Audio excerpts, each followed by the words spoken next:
प्रकृति जब नयाँ पालुवा फेर्दै मुस्कुराहट छर्छ, जब चराचुरुङ्गीहरू लेकतिर उक्लिन थाल्छन् र जब धरतीमा खेतीपातीको नयाँ चक्र सुरु हुन्छ, तब एउटा समुदाय आफ्नो अस्तित्व र प्रकृतिप्रति कृतज्ञता प्रकट गर्न गर्जनका साथ मैदानमा उत्रिन्छ।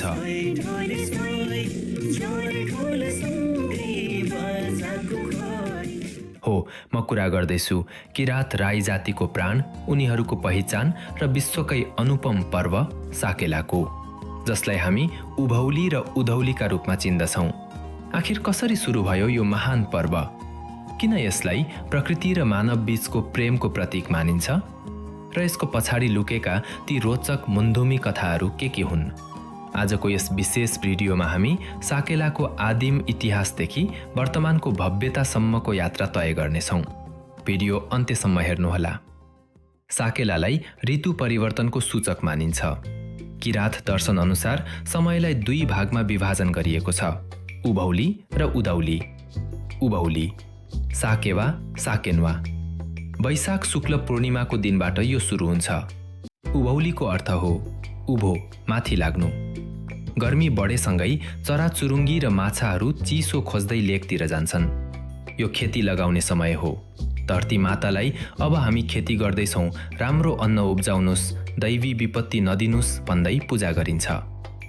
उधौली मङ्सिरको पूर्णिमामा मनाइन्छ। उधौली भनेको उधो, तल झर्नु हो।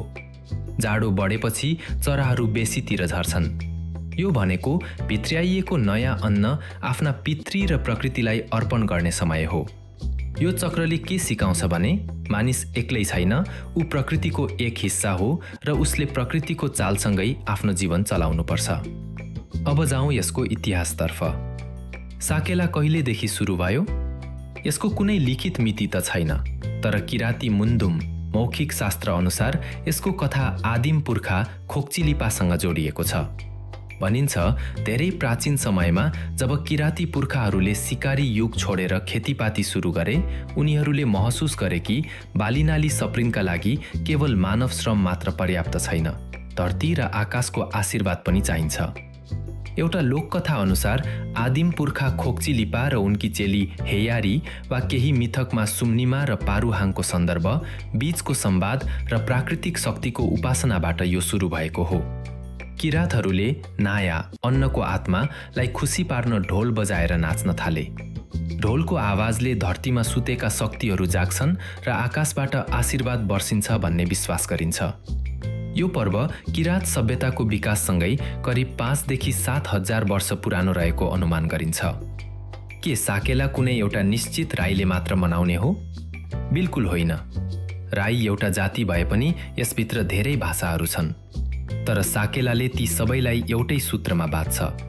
खोटाङको हलेसी तुवाचुङ होस् वा भोजपुरको ट्याम्के मैयुङ, धनकुटाको पहाड होस् वा सुनसरीको मैदान, सबै भाषी राईहरूले साकेला मनाउँछन्।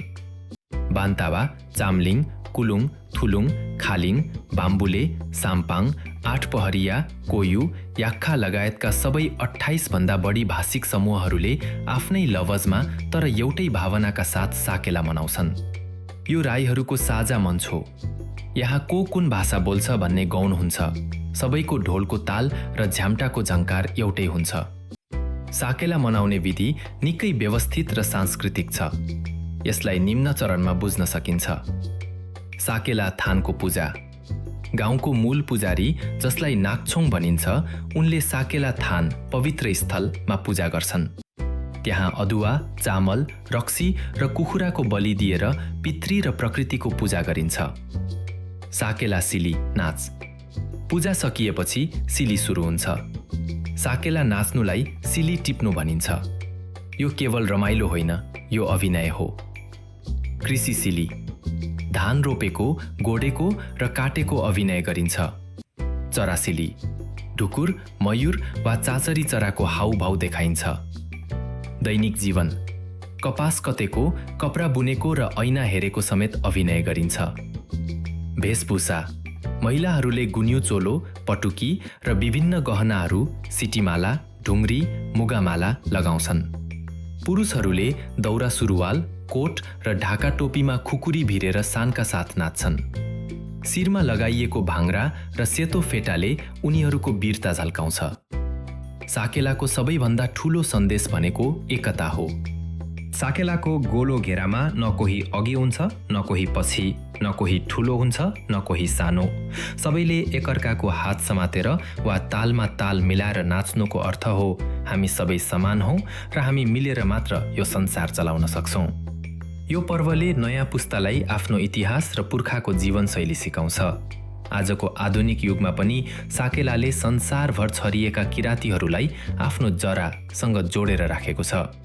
त्यसैले साथीहरू, साकेला केवल एउटा चाड मात्र होइन, यो प्रकृति र मानव जातिको सह-अस्तित्वको उत्सव हो। यसले हामीलाई सिकाउँछ कि हामी जतिसुकै आधुनिक भए पनि हाम्रो अस्तित्व यो धरती, यी चराचुरुङ्गी र हाम्रा पुर्खाहरूको आशीर्वादमै टिकेको छ। तपाईलाई साकेला सिलीको कुन चाल सबैभन्दा मनपर्छ? वा तपाईको क्षेत्रमा साकेला कसरी मनाइन्छ? तल कमेन्टमा पक्कै लेख्नुहोला। यदि यो जानकारीमूलक भिडियो मन पर्यो भने लाइक र शेयर गर्न नभुल्नुहोला। यस्तै सांस्कृतिक भिडियोका लागि च्यानललाई सब्स्क्राइब गर्नुहोस्। अर्को पटक फेरि भेटौँला। सेवा।